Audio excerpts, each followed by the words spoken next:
నమస్తే, welcome to ABC news. ముందుగా headlines. June 21 నుంచి ఏపీ అసెంబ్లీ సమావేశాలు జరగనున్నాయని రాష్ట్ర ప్రభుత్వం నిర్ణయం. శాసనసభ స్పీకర్గా ఎమ్మెల్యే చింతకాయల అయ్యన్న పాత్రుడికి అవకాశం ఇవ్వాలని టీడీపీ అధిష్టానం నిర్ణయం. డిప్యూటీ సీఎం పవన్ కళ్యాణ్ కు గన్నవరం విమానాశ్రయంలో ఘన స్వాగతం పలికిన పార్టీ శ్రేణులు.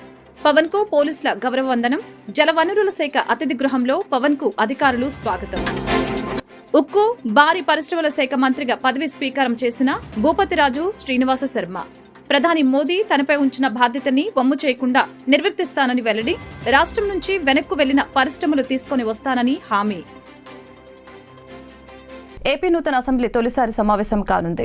జూన్ 21 నుంచి ఏపీ అసెంబ్లీ సమావేశాలు జరగనున్నాయి. జూన్ 24తో ఈ సమావేశాలు ముగుస్తాయి. ఏపీ అసెంబ్లీ సమావేశాల తేదీలో మార్పు జరిగింది. ఈ నెల 21 నుంచే నిర్వహించాలని రాష్ట్ర ప్రభుత్వం నిర్ణయించింది. తొలుత ఈ నెల 24 నుంచి జరుగుతాయని ప్రభుత్వ వర్గాలు తెలిపాయి. తాజాగా 21, 22 తేదీలో నిర్వహించాలని నిర్ణయించారు. ఈ సమావేశాల్లో సభ్యుల ప్రమాణ స్వీకారం, శాసనసభ స్పీకర్, డిప్యూటీ స్పీకర్ ఎన్నిక జరగనుంది. శాసనసభ స్పీకర్ గా ఎమ్మెల్యే చింతకాయల అయ్యన్న పాత్రుడికి అవకాశం ఇవ్వాలని టీడీపీ అధిష్టానం నిర్ణయించింది. ఉపసభాపతి, చీఫ్ విప్ పై ఇంకా స్పష్టత రావాల్సి ఉంది. ఎన్నికైన వారిలో సీనియారిటీ పరంగా అయ్యన్న పాత్రుడు ముందుంటారు.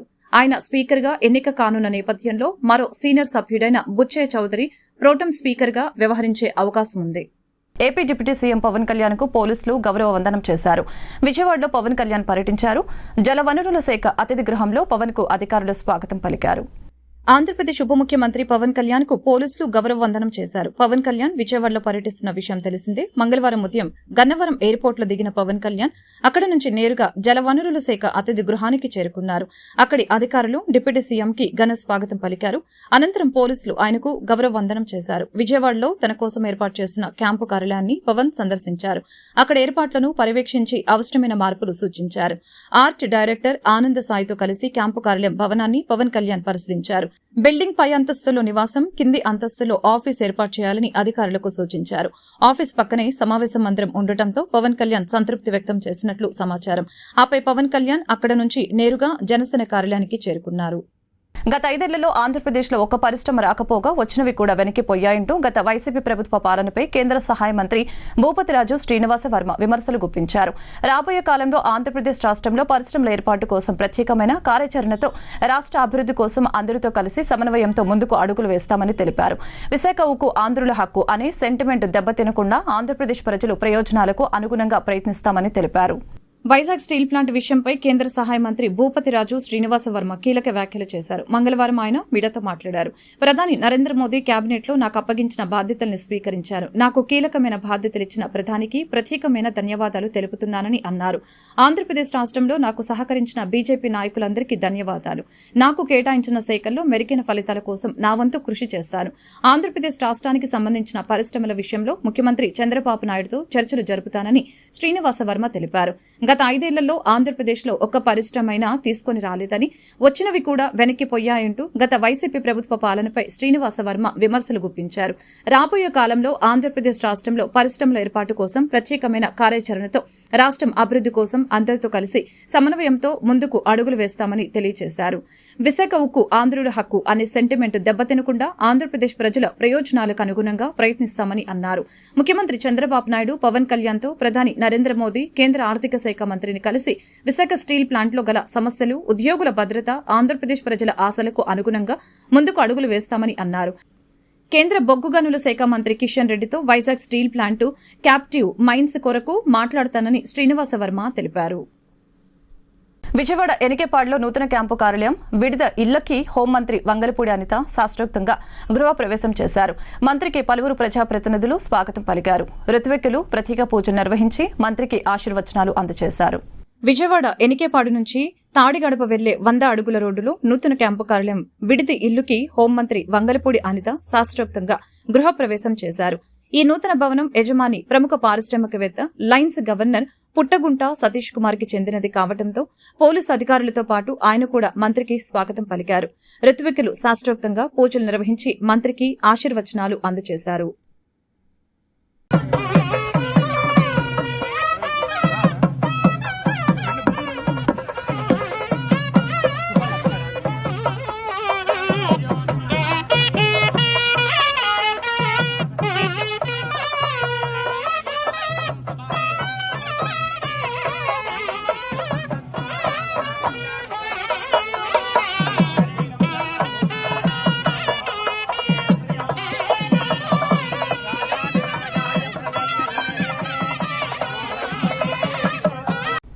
ఏపీ వ్యవసాయ శాఖ మంత్రి అచ్చెన్నాయుడు చేసిన వ్యాఖ్యలు వైరల్ అవుతున్నాయి. ఇకపై టీడీపీ కార్యకర్తలు ప్రభుత్వ కార్యాలయాలకు వెళ్లేటప్పుడు పసుపు బిల్ల పెట్టుకుని వెళ్తే వారికి గౌరవ మర్యాదలు ఉంటాయని అన్నారు. ఇలా పసుపు బిల్లతో వచ్చిన వారికి కుర్చీ వేసి టీ ఇచ్చి వారికి ఏ పని కావాలో అది చేసి పెడతారని అన్నారు. అలా తాను అధికారులకు ఆదేశాలు ఇస్తానని అచ్చెన్నాయుడు చెప్పారు. పసుపు బిల్ల తీసుకువెళ్తే పని పోతుందంటూ ఆయన చేసిన వ్యాఖ్యలు వీడియో ఇప్పుడు వైరల్ అవుతోంది. 5 సంవత్సరాల అవస్థలు పడ్డారు, 5 సంవత్సరాల అవమానాలు పడ్డారు. నేను మాటిస్తున్నాను, రేపటి నుంచి అధికారులకు సమావేశం పెట్టి చెప్తాను. రేపటి నుంచి ప్రతి కార్యకర్త ఎస్ఐ దగ్గరికి వెళ్ళినా, ఎంఆర్ఓ దగ్గరికి వెళ్ళినా, ఎండిఓ దగ్గరికి వెళ్ళినా, ఏ ఆఫీస్కి వెళ్ళినా మీరు పసుపు బిల్ల పెట్టుకొని వెళ్ళండి. మీకు గౌరవంగా కుర్చీ వేసి టీ ఇచ్చి మీ పని ఏంటని అడిగి మీ అందరికీ పని చేయించే విధంగా అధికారులకు లైన్లో పెడతాను. ఎవరైనా ఒకలో ఇద్దరు నా మాటకు జవదాడితే ఏమవుతారో వారికి నేను చెప్పవలసినటువంటి అవసరం లేదని చెప్పి తెలియజేస్తున్నా. గొల్లపూడిలో మాజీ మంత్రి దేవినేని ఉమామహేశ్వరరావును ఏపీ గనుల, భూగర్భ వనరుల మరియు ఎక్సైజ్ శాఖ మంత్రి కొల్లు రవీంద్ర మర్యాదపూర్వకంగా కలవటం జరిగింది. ఈ సందర్భంగా కొల్లు రవీంద్రను దేవినేని ఉమా ఘనంగా సత్కరించారు.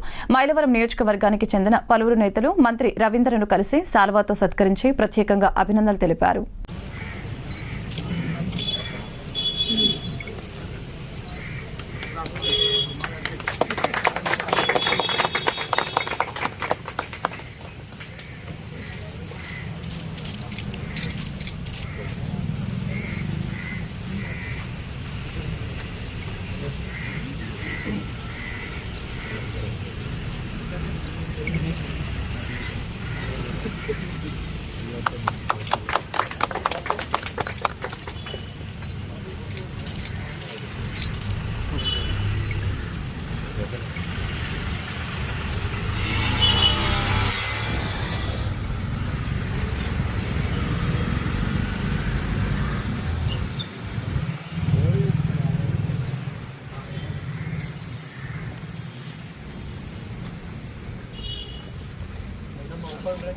ఏపీ మాజీ ముఖ్యమంత్రి వైసీపీ అధినేత వైఎస్ జగన్ రేపు పులివెందుల వెళ్లనున్నారు. ఎన్నికలు ముగిశాక తొలిసారి సొంత నియోజకవర్గంలో పర్యటించనున్నారు. బుధవారం నాడు గన్నవరం నుంచి బయలుదేరి మధ్యాహ్నం 3 గంటలకు కడప విమానాశ్రయానికి చేరుకోనున్న జగన్ అక్కడి నుంచి రోడ్డు మార్గంలో పులివెందుల చేరుకుంటారు. జగన్ 2 రోజుల పాటు పులివెందులలోనే ఉంటారు. రాయలసీమ జిల్లాల పార్టీ నేతలు, కార్యకర్తలతో సమావేశాన్ని నిర్వహించి వారికి భరోసా ఇవ్వనున్నారు. ఈ నెల 21న పులివెందుల నుంచి బయలుదేరి తాడేపల్లి తిరిగి రానున్నారు. చంద్రబాబు ప్రభుత్వం విద్యకు అధిక ప్రాధాన్యత ఇస్తుందని ఎమ్మెల్యే గద్దె రామ్మోహన్ పేర్కొన్నారు. కృష్ణలంక పొట్టి శ్రీరాముల స్కూల్లో ఇంటర్ కాలేజ్ ఏర్పాటు చేసిన ఘనత టీడీపీ ప్రభుత్వానికి దక్కుతుందని తెలిపారు. విద్యార్థులు అత్యధిక మార్కులు సాధించడమే కాకుండా జాతీయ స్థాయి పోటీ పరీక్షల్లో పాల్గొని స్కూలుకు మంచి పేరు తీసుకుని రావాలని ఎమ్మెల్యే గద్దె ఆకాంక్షించారు. కృష్ణలంకలోని పొట్టి శ్రీరాముల హైస్కూల్లో విద్యార్థులకు పుస్తకాలు పంపిణీ కార్యక్రమం నిర్వహించారు. ఈ కార్యక్రమంలో ఎమ్మెల్యే గద్దె రామ్మోహన్ పాల్గొని విద్యార్థులకు పుస్తకాలు పంపిణీ చేశారు. అనంతరం ఆయన మాట్లాడుతూ విద్యకు ముఖ్యమంత్రి చంద్రబాబు అధిక ప్రాధాన్యత ఇచ్చారని తెలిపారు. డిఎస్సీ ద్వారా ఉపాధ్యాయులపై ఒత్తిడి తగ్గి మంచి విద్యను విద్యార్థులకు అందించగలుగుతారని పేర్కొన్నారు. 10వ తరగతి పూర్తయిన తర్వాత ఇంటర్ విద్యకు ఇతర ప్రాంతాలకు వెళ్లకుండా ఇక్కడే ఇంటర్మీడియట్ తరగతులు చదువుకు చంద్రబాబు హయాంలో ప్రారంభించారని పేర్కొన్నారు. విద్యార్థులు అత్యధిక మార్కులు సాధించడమే కాకుండా జాతీయ స్థాయి పోటీ పరీక్షలలో పాల్గొని స్కూలుకు మంచి పేరు తీసుకుని రావాలని కోరారు. ఉపాధ్యాయులు ఉండే విధంగా ఉపాధ్యాయులు స్ట్రెంగ్త్ ఉంటేనే మనకి చక్కగా చదువు చెప్పగలుగుతారు. వాళ్ళందరినీ కూడా ఉన్నతమైన పరీక్షలు నిర్వహించి మంచి వాళ్ళని తీసుకునే విధంగా దానిలో ట్రాన్స్పరెన్సీగా ఎక్కడ కూడా ఎలాంటి మార్గాలు లేకుండా డైరెక్ట్గా వాళ్ళ మెరిట్ బట్టి తీసుకునే విధానం గతంలో ఆయనే మొదలుపెట్టారు. గత 5 సంవత్సరాల్లో అలాంటి కార్యక్రమం చేయలేదు గత ప్రభుత్వం. ఇప్పుడు మరలా మొట్టమొదటి సంతకం పెట్టి దాన్ని కూడా అది మీకోసం ఏర్పాటు చేయడం జరిగింది. మీకు 10th క్లాస్ అవగానే చదువుకొని ఇంటర్మీడియట్ కూడా నారా చంద్రబాబు నాయుడు గారి నాయకత్వంలో ఈ కాలేజీ రావటమే కాకుండా ఈ కాలేజీకి మంచి భవన నిర్మాణం కూడా జరిగింది. మీరు బయటకు వెళ్లకుండా 10th సైన్స్ ఇక్కడే చదివేదంగా ఇక్కడ ఏ విధంగా మంచి మెరిట్ వస్తూ ఉందో 82% వచ్చింది. 87% రావడం అంటే గవర్నమెంట్ స్కూల్స్లో చాలా ఎక్కువ. దాన్ని ఇంకా మాస్టారు రమేష్ గారు దాన్ని 95కి 96 తీసుకెళ్ళాలని వారిని కోరుతా ఉన్నాను. దీనికి కూడా ఈ కాలేజీలో చదివిన చాలా పర్యాయాలు 100% రిజల్ట్స్ రావటం, దాంట్లో చదివిన వాళ్ళు ఉన్నత చదువు కూడా వెళ్ళటం, వాళ్ళు పెద్ద పెద్ద ఆల్ ఇండియా ర్యాంకులు కూడా తెచ్చుకోవడం, ఆల్ ఇండియా టెస్ట్లో కూడా పాస్ అయ్యి దానికి ఉన్నత చదువులకు వెళ్ళడం జరిగింది. అదేవిధంగా మంచి క్రీడా ప్రాంగణం కూడా నారా చంద్రబాబు నాయుడు గారు అక్కడ కట్టించడం జరిగింది 3 కోట్ల రూపాయలతో. దానిని మధ్యలో ప్రైవేట్ పరం చేసి కొంచెం ఇబ్బంది పెట్టారు. అలాంటివి లేకుండా ఇక పిల్లలు ఆడుకోవడానికి అనుకూలంగా ఉండే విధంగా కూడా చాలా మార్పులు చేయడం జరిగింది. పిల్లలకి కావలసిన మౌలిక సదుపాయాలు కల్పించడంలో మన ముఖ్యమంత్రి చదువుకుని ఉద్యోగాలు వచ్చే సమయానికి ప్రతి సంవత్సరం కూడా 5 లక్షల ఉద్యోగాలు కల్పించాలి, 5 లక్షల మంది ఉద్యోగాలు వచ్చే అవకాశం కల్పించాలని చెప్పి దృఢ నిశ్చయంతో ముందుకు వెళ్తున్న ముఖ్యమంత్రి నారా చంద్రబాబు నాయుడు గారు. అంటే 5 సంవత్సరాల్లో 25 లక్షల ఉద్యోగాలు, 5 సంవత్సరాలు 25 లక్షల ఉద్యోగాలు ఇప్పిస్తారని చెప్పి ఆయన తప్పంతో ఉన్నారు. ఒక్కసారి ఉద్యోగాలు అంటూ వస్తే మన రాష్ట్రం యొక్క అభివృద్ధి కూడా పెరుగుతుంది. ఒక ఉద్యోగం వస్తే ఆ ఉద్యోగం ద్వారా కుటుంబం ఆర్థికంగా బలోపేతం అవటం, తద్వారా సమాజంలో కూడా అనేకమైన అభివృద్ధి కార్యక్రమాలకి మూల కారణం అవుతుంది. కాబట్టి మీ అందరికీ మరొకసారి మనస్ఫూర్తిగా ఆశీస్సులు తెలియజేస్తూ మీ అందరినీ కోరేది, చదివినన్ని రోజులు మీరు కూడా చదువు మీద కాన్సన్ట్రేట్ చేసి, ఈ చదువు చదివేది మన కోసం, మన కుటుంబం కోసం, మన దేశం కోసం, మన రాష్ట్రం కోసం అనే భావంతో అందరూ కూడా బాగా అత్యధిక మార్కులతో ఉత్తీర్ణులు అవటమే కాకుండా నేషనల్ కాంపిటీషన్లో మీరందరూ కూడా మంచి సీట్లు పొందే విధంగా తయారవ్వాలని, ఇక్కడ అలాంటి అవకాశాలు కూర్చుకోవడం గతం నుంచి కూడా ఈ స్కూల్. రాష్ట్రంలో నూతనంగా ఏర్పడిన ఎన్డీఏ కూటమి ప్రభుత్వం మంత్రివర్గంలో బీసీలకు సముచిత స్థానం కల్పించకుండా బీసీలను మోసగించిందని బీసీ యువజన సంఘం కన్వీనర్ సైకం రాజశేఖర్ ఆరోపించారు. బీసీల గురించి మాట్లాడే పవన్ కళ్యాణ్ ఈ విషయంపై ఎందుకు స్పందించలేదని తెలిపారు. విజయవాడ ప్రెస్ క్లబ్ లో ఆల్ ఇండియా జై హింద్ పార్టీ ఏర్పాటు చేసిన పాత్రికేయుల సమావేశంలో ఆ పార్టీ వ్యవస్థాపక అధ్యక్షులు ఎన్ దశరథ రామిరెడ్డి మీడియాతో మాట్లాడారు. 164 సీట్లతో రాష్ట్రంలో కొత్త ప్రభుత్వాన్ని ఏర్పాటు చేసిన ఎన్డీఏ కూటమికి అభినందనలు తెలిపారు. ఇదే క్రమంలో రాష్ట్ర అభివృద్ధి కోసం రాష్ట్ర పునర్వ్యవస్థీకరణ చట్టం ప్రకారం ఏపీకి దక్కవలసిన ప్రత్యేక హోదా, ఉత్తరాంధ్ర, రాయలసీమ అభివృద్ధితో పాటు కడప ఉక్కు కర్మాగారం, పోలవరం ప్రాజెక్టు త్వరగా నిర్మాణం పూర్తి చేసేలా కేంద్రంపై ఒత్తిడి తీసుకుని రావాలని కోరారు.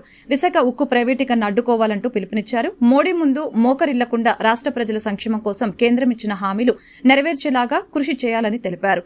ఈ సాధనలో రాష్ట్ర ప్రభుత్వానికి తమ వంతు సహాయ సహకారాలు అందిస్తామని తెలిపారు.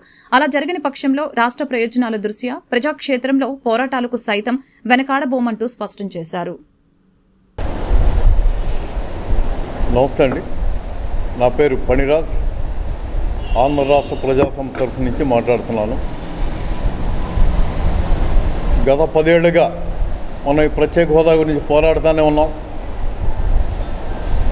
మాకు తగినంత మంది ఎంపీలను ఇస్తే మేము ప్రత్యేక హోదా సాధిస్తామని చెప్పి జగన్మోహన్ రెడ్డి గారు ఆయన గట్టిగా మాట్లాడలేకపోయారు. అప్పట్లో చంద్రబాబు నాయుడు గారు ధర్మ పోరాట దీక్ష అంటూ చేశారు. 2019 ఎలక్షన్ అయిన తర్వాత ఆయన ఏ మాట మాట్లాడలేకపోయారు. కానీ ఇప్పుడు ఒక సువర్ణ అవకాశం ఆంధ్రప్రదేశ్ ప్రజలకు దక్కింది. మోడీ గారికి మెజార్టీ తక్కువ రావటం కేవలం తెలుగుదేశం మీద, జేడీయూ మీద ఆధారపడి ఆయన ప్రభుత్వం నడిపే పరిస్థితి వచ్చింది. నితీష్ కుమార్ గారు ఆల్రెడీ ఆయన మాకు ప్రత్యేక హోదా కావాలనే డిమాండ్ ఆయన మొదలుపెట్టారు. చంద్రబాబు నాయుడు గారు మాకు 5 మంత్రి పదవులు కావాలన్నారు. అంటే ఈ రాష్ట్రానికి సంబంధించి యువత భవిష్యత్తు నాశనం అయిపోతున్నా వీళ్ళకి వాళ్ళ పార్టీ మెంబర్స్కి మంత్రి పదవులు కావాలి, కానీ ఆంధ్రప్రదేశ్ యువత భవిష్యత్తు పట్టదా అని నేను బాబు గారిని ప్రశ్నిస్తున్నాను. అలాగే పవన్ కళ్యాణ్ గారు అప్పట్లో ఒంటికి కారం పూసుకోండి, సత్తా లేదా పౌరుషం లేదా అని మాట్లాడారు. పవన్ కళ్యాణ్ గారు దయచేసి ఎందుకంటే ఆ సత్తా మీకు మాత్రమే ఉందని మేము నమ్ముతున్నాం. ఈ రాష్ట్ర యువత గురించి భవిష్యత్తు గురించి ఆలోచించే సత్తా పవన్ కళ్యాణ్ గారికి మాత్రమే ఉంది. చంద్రబాబు నాయుడు గారు ఆయనకు అనవసరం, ప్రజల సంక్షేమం పట్టదు. పవన్ కళ్యాణ్ గారు మీరు ఖచ్చితంగా ఇనిషియేటివ్ తీసుకొని ఈ రాష్ట్రానికి ప్రత్యేక హోదా, విభజన హామీలని అమలుపరిచే దిశగా మీరు అడుగు వేస్తారని మేము ఆశిస్తున్నాం. రేపు జూన్ 22 నుంచి పార్లమెంట్ సమావేశాలు జరుగుతున్నాయి. ఆ పార్లమెంట్ సమావేశాల్లో ఎంపీలందరూ కూడా గట్టిగా డిమాండ్ చేయాల్సిన ఆవశ్యకత ఉంది. మొన్న ఏలూరు ఎంపీ పుట్టా మహేష్ గారు ఒక స్టేట్మెంట్ ఇచ్చారు. పార్లమెంట్లో మేము కాగితం ఇస్తాం, ప్రత్యేక హోదా కాగితం మేము కాగితం ఇస్తామని. అయ్యా మహేష్ గారు, ఆ పరిస్థితి దాటిపోయింది. కాగితాలు డిమాండ్లు అయిపోయినాయి. మీకు తెలియకపోతే మీ సీనియర్ ఎంపీలు అప్పట్లో 2014లో గెలిచిన ఎంపీలను అడగండి, వాళ్ళు చెప్తారు ఏం జరుగుతుందో. ఇటువంటి సహచర ఉద్యమకారులు, విభిన్న రాజకీయ పక్షాల నాయకులు, ప్రియతమ పాత్రికేయ సోదరులరా,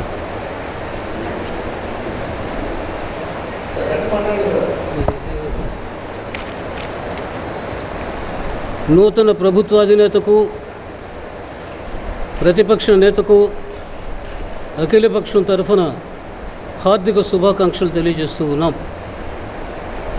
ఇప్పటికి నెల రోజుల క్రితం, నెల కూడా కాలేదనుకుంటాను, ఒక సమావేశాన్ని ప్రత్యేక హోదా కోసం మరియు హైదరాబాదును ఉమ్మడి రాజధానిగా మరికొంతకాలం కొనసాగించేదానికి కేంద్ర ప్రభుత్వం మీద ఒత్తిడి కోసంగా ఏర్పాటు చేయడం జరిగింది.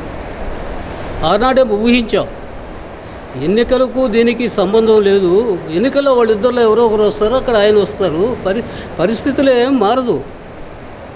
ఏదో అద్భుతాలు అత్యద్భుతాలు వస్తాయని, భూకంపం వస్తుందని, సునామీ వస్తుందని అనుకోవాల్సినటువంటి పరిస్థితి లేదు. ఎవరు అధికారంలో కేంద్రంలో ఉన్నా కూడా, రాష్ట్రంలో ఎవరున్నా కూడా సొంత ప్రయోజనాలను, స్వీయ ప్రయోజనాలను, స్వార్థ ప్రయోజనాలను విశాల రాష్ట్ర ప్రయోజనాలకు తాకట్టు పెట్టే మనస్తత్వం ఉన్నంత వరకు నాయకులు దీన్ని సాధించలేరు. మన నూతన గౌరవ ముఖ్యమంత్రి గారు శ్రీ నారా చంద్రబాబు నాయుడు గారు తన మనసులో మాట ఏనాడో చెప్పాడు. ఆయనకి ఇష్టం లేకపోయినా కూడా ఆయన ఒక చేదు నిజాన్ని చెప్పవలసి వచ్చింది. ఇదేమి సంజీవిని అన్నాడు. ఒకనాడు ఇదేమి సంజీవిని అన్నటువంటి వ్యక్తి, ఇదేమి అన్నిటికీ పరిష్కారమా అన్నటువంటి వ్యక్తి ఈరోజు మరలా నేను మొదటి అసెంబ్లీ సమావేశంలో ప్రత్యేక హోదా కోసం ఒక తీర్మానాన్ని మా ప్రభుత్వం ప్రవేశపెడుతుందని మనం ఊహించగలమా? ఊహించలేము. మోడీతో అంటగాగేటువంటి కూటమిలో అంతర్భాగమైనటువంటి కీలక అంతర్భాగమైనటువంటి జనసేన వారు కానీ, పవన్ కళ్యాణ్ గారు కానీ, చంద్రబాబు నాయుడు గారు కానీ దీన్ని అడిగేటువంటి పరిస్థితి లేదు. వారికి ఉన్నటువంటి ఇబ్బందులు వాళ్ళకు ఉన్నాయి. ఆ ఇబ్బందులు ఇంకా సమస్య పోలేదు. ఈరోజు మోడీ బెత్తం తీసుకొని విద్యార్థులను ఉపాధ్యాయుడు ఏ విధంగా అయితే శిక్షిస్తాడో ఆ విధంగా ముఖ్యమంత్రులందరినీ శిక్షిస్తున్నాడు. ఆ పార్టీ ఈ పార్టీ కాదు, ఆ వ్యక్తి ఈ వ్యక్తి కాదు, ఆ నాయకుడు ఈ నాయకుడు కాదు. ఆ సేతు హిమాచలం ప్రతి ముఖ్యమంత్రిని కూడా తన వద్ద ఉన్నటువంటి కుక్కలను, ఇన్వెస్టిగేటింగ్ ఏజెన్సీస్ను, సిబిఐని, ఇన్కమ్ ట్యాక్స్ వారిని, ఈడీని పంపించి లొంగ తీసుకుంటున్నాడు, బెదిరిస్తున్నాడు, బ్లాక్మెయిల్ చేస్తున్నాడు. మనకు భారత ప్రజాస్వామ్యంలో, భారత రాజ్యాంగంలో సమాఖ్య ప్రభుత్వాన్ని గురించి ఎన్నో మాటలు చెప్పడం జరిగింది. రాష్ట్రంలో గంజాయి నియంత్రణకు ప్రత్యేక టాస్క్ ఫోర్స్ ఏర్పాటు చేస్తున్నట్లు హోంమంత్రి వంగలపూడి అనిత ప్రకటించారు. గంజాయి నియంత్రణకు తీసుకోవాల్సిన చర్యలపై సర్కిట్ హౌస్ లో జిల్లా collector A Mallikarjuna, Visakha CP Ravishankar Ayyanna, joint CP ఫకీరాపతో పాటు నగరంలోని పై స్థాయి పోలీసు అధికారులతో సోమవారం ఆమె సమీక్ష నిర్వహించారు. డెఫినెట్ గా గంజాయి విషయంలో ఉక్కుపాదం మోపడం అన్నది ఖాయం. గంజాయి విషయంలో బతికేద్దాం, గంజాయితోనే వ్యాపారం చేసేద్దాం అనుకున్న ఎవరైనా ఈ రోజుతో క్లోజ్ చేసుకోండి. దీని మీద పర్యవేక్షణాలు చాలా సీరియస్గా ఉంటాయి. గంజాయితో దొరికితే ఏదో పాపం ఎంత దారుణం అంటే 18 నుంచి 25 సంవత్సరాల లోపు ఉన్న వాళ్ళు ఎక్కువ మంది ఈ గంజాయి ట్రాన్స్పోర్టేషన్లో. వాళ్ళు చెప్తూ ఉంటే బాధ అనిపిస్తుంది. ఒకరోజు నేను అక్కడ కూడా ఒకసారి సెంట్రల్ జైలు కూడా ఒకసారి వెళ్ళి చూస్తాను ఒకసారి వెళ్ళి. అక్కడ కడుపుతో ఉన్నవాళ్ళు, ప్రెగ్నెంట్ లేడీస్, చిన్న చిన్న పిల్లలు, వాళ్ళందరూ కూడా ఈరోజు 1200 మంది జైల్లో ఉన్నారంటే ఏంటి దాని పరిస్థితి ఏంటి? అంటే ఇన్ని సంవత్సరాలు, ఈ 5 సంవత్సరాలు విశాఖపట్నాన్ని రాజధాని చేసేస్తానని మాట్లాడి ఏందయ్యా రాజధాని చేసామంటే గంజాయికి రాజధాని చేశాడు, డ్రగ్స్కి రాజధాని చేశారు. రోడ్డు మీదకి వెళ్తా ఉంటే భయం వేస్తూ ఉంది. ఇటువంటి సిచ్యువేషన్ నుంచి కంపల్సరీగా ఒక మార్పు అయితే తీసుకురావాలి. ఆ మార్పు తీసుకురావడానికి వైజాగ్ ప్రజల్ని కూడా నేను సపోర్ట్ కోరుకుంటున్నా. డెఫినెట్గా పోలీస్ వాళ్ళకి సపోర్ట్ చేయండి. సిటీ సరౌండింగ్స్ అంతా కూడా ఆ అలర్ట్నెస్ అనేది క్రియేట్ చేయాలి ఫస్ట్. అంటే ఈ గుంపులుగా కూర్చొని రోడ్ల మీద కూర్చొని గంజాయి తాగేది, రోడ్ల మీద వాళ్ళు వీరంగం చేసేది, రోడ్ల మీద వెళ్ళే పాసెంజర్స్ని ఆపేది, ముందు అలాంటివన్నీ కొంచెం ఉన్నవి కంట్రోల్ అవ్వాలి. దానికి కంట్రోల్ అవ్వడానికి ముందు టాస్క్ ఫోర్స్ అనేది పనిచేస్తుంది. ఇంకోటి కూడా చెప్తున్నా, ఇప్పుడు ప్రతి ఒక్క చోట పోలీసులు వెళ్ళి కూర్చొని చూడలేరు. ఎస్, నేను అది సిటిజన్ పార్టిసిపేషన్కి కూడా నేను ఇంకొకటి కూడా మేము మాట్లాడుకున్నాం. ఎవరైతే గంజాయి విషయంలో ఇన్ఫర్మేషన్ ఇస్తారో వాళ్ళకి ప్రైజ్ మనీస్ కూడా మేము ప్రకటించడానికి కూడా సిద్ధం. Yes, exactly. మీకు వీలైతే టోల్ ఫ్రీ నెంబర్ కూడా ఇమీడియట్గా మీకు ఒక 10 డేస్లోనే, అంటే నీ ఛార్జ్ తీసుకుని 1 వీక్, 10 డేస్ కూడా అవసరం లేదు, నాకు 1 వీక్లోనే ఒక టోల్ ఫ్రీ నెంబర్ చెప్తాం.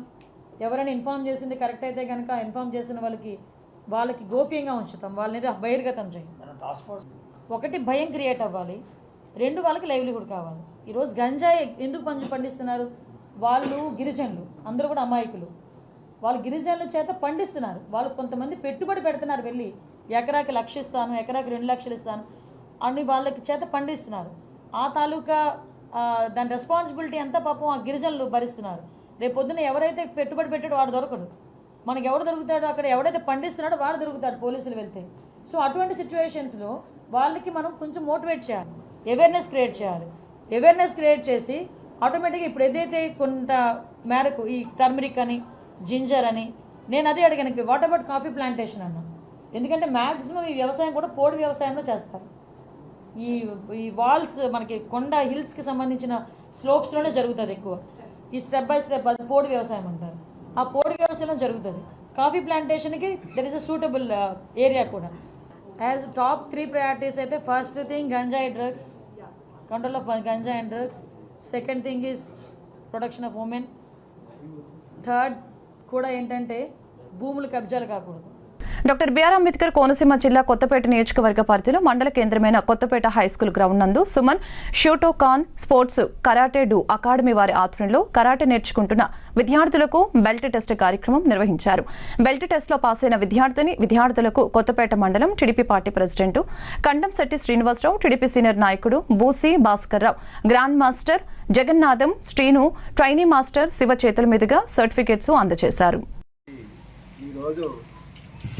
కొత్తపేట గ్రామ సర్పంచ్ అయినటువంటి నేను అంటే పుష్పాస్కరావు, అలాగే కండశెట్టి శ్రీనివాస్ గారు, ఇలాగా మరి కరాటే నేర్పే ఉపాధ్యాయులకు అందరికీ పేరు నమస్కారాలు. ఈరోజు సమాజంలో జరుగుతున్నటువంటి అకృత్యాలని నివారించడానికి, ఆత్మరక్షణ కోసం ఈ ఎవరైనా బాలురైనా బాలికలైనా ఆత్మరక్షణ కోసం కరాటే మాత్రం తప్పనిసరి. ఇటువంటిది ఈ కరాటే అనేది అందరికీ అవసరమే, కానీ కొంతమంది నేర్చుకుంటున్నారు.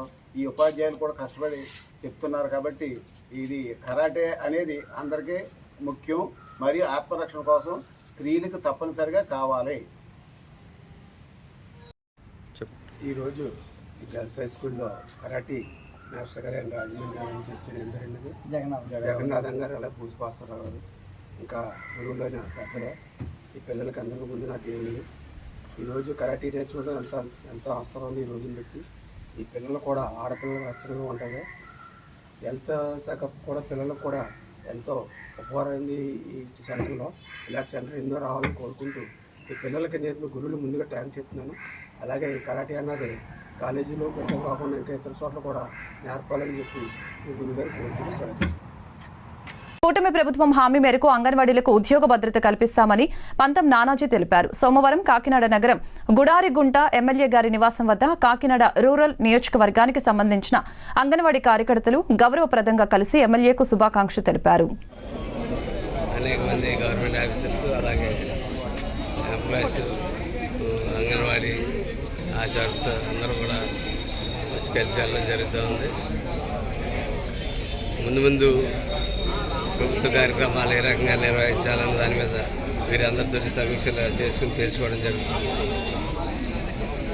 మేము అనేక సందర్భాల్లో ప్రతిపక్షంలో ఉన్నప్పుడు మేమే అంగన్వాడీలకి రక్షణగా ఉంటామని, వారికి ఉద్యోగ భద్రత కల్పిస్తామని, వారికి జీతాలు పెంచుతామని మేము అనేక సందర్భాల్లో చెప్పినట్టు చేసేటట్టు అలవాటు ఇవాళ మా ఉమ్మడి పార్టీలో మా ఉమ్మడి ముఖ్యమంత్రి అయినటువంటి చంద్రబాబు నాయుడు గారికి ఫస్ట్ నుంచి కూడా అంగన్వాడీ కానీ డాక్టర్ కానీ ఇటువంటి సంఘాలని పెంచి పోషించినటువంటి వ్యక్తి చంద్రబాబు నాయుడు గారు. కాబట్టి మొన్న కాకినాడ సభ వచ్చినప్పుడు కూడా వీరి యొక్క ఉద్యోగ భద్రత గురించి ఆయన అడగడం జరిగింది. ఆయన ఖచ్చితంగా దాన్ని ఉద్యోగ భద్రత కల్పిస్తానని చెప్పి మాట్లాడడం జరిగింది. ఆయన ఖచ్చితంగా మేము ఉద్యోగ భద్రత విషయంలో ఆయన కల్పిస్తారని ఆశిస్తా ఉన్నాను. ఆయన తోడు మా నాయకుడు పవన్ కళ్యాణ్ గారు ఉన్నారు. ఆయన మంచి హృదయం గల వ్యక్తి. ప్రత్యేకంగా ఎవరైతే దిగువ రేఖకి కింద ఉన్నారో వారి పట్ల ఆయనకి అహంకారం, వాళ్ళకి ఏదో చేయాలన్నటువంటి ఇది పవన్ కళ్యాణ్ గారికి ఎప్పుడు ఉంటుంది. ఆయన ఇవాళ డిప్యూటీ సీఎంగా ఉండడం, అలాగా పంచాయతీరాజ్, గ్రామీణ శాఖ ఇటువంటి శాఖలు, ముఖ్యమైన శాఖలు, ప్రజలకు ఏదైతే ఉపయోగపడతాయో అటువంటి శాఖలన్నీ కూడా ఆయన దగ్గరే ఉండడం మన అదృష్టం. ఖచ్చితంగా ముందు అంగన్వాడీలే కాదు, ప్రతి ఒక్క చిరు ఉద్యోగులు పట్ల ఖచ్చితంగా ఈ ప్రభుత్వం అప్రమత్తంగా ఉండి ఆ చిరు ఉద్యోగుల యొక్క భద్రత గురించి ఎప్పుడు ఆలోచిస్తుందని చెప్పి నేను తెలియజేస్తాను. వార్తలు ముగించే ముందు ముఖ్యాంశాలు మరొకసారి. జూన్ 21 నుంచి ఏపీ అసెంబ్లీ సమావేశాలు జరగనున్నాయని రాష్ట్ర ప్రభుత్వం నిర్ణయం. శాసనసభ స్పీకర్గా ఎమ్మెల్యే చింతకాయల అయ్యన్న పాత్రుడికి అవకాశం ఇవ్వాలని టీడీపీ అధిష్టానం నిర్ణయం. డిప్యూటీ సీఎం పవన్ కళ్యాణ్ కు గన్నవరం విమానాశ్రయంలో ఘన స్వాగతం పలికిన పార్టీ శ్రేణులు. పవన్ కు పోలీసుల గౌరవ వందనం. జలవనరుల శాఖ అతిథి గృహంలో పవన్ కు అధికారులు స్వాగతం. ఉక్కు, భారీ పరిశ్రమల శాఖ మంత్రిగా పదవీ స్వీకారం చేసిన భూపతిరాజు శ్రీనివాస శర్మ. ప్రధాని మోదీ తనపై ఉంచిన బాధ్యతని వమ్ము చేయకుండా నిర్వర్తిస్తానని వెల్లడి. రాష్ట్రం నుంచి వెనక్కు వెళ్లిన పరిశ్రమలు తీసుకుని వస్తానని హామీ. ఈ వార్తలు ఇంతటితో సమాప్తం. మరొక బులెటిన్లో మళ్ళీ కలుద్దాం. నమస్కారం.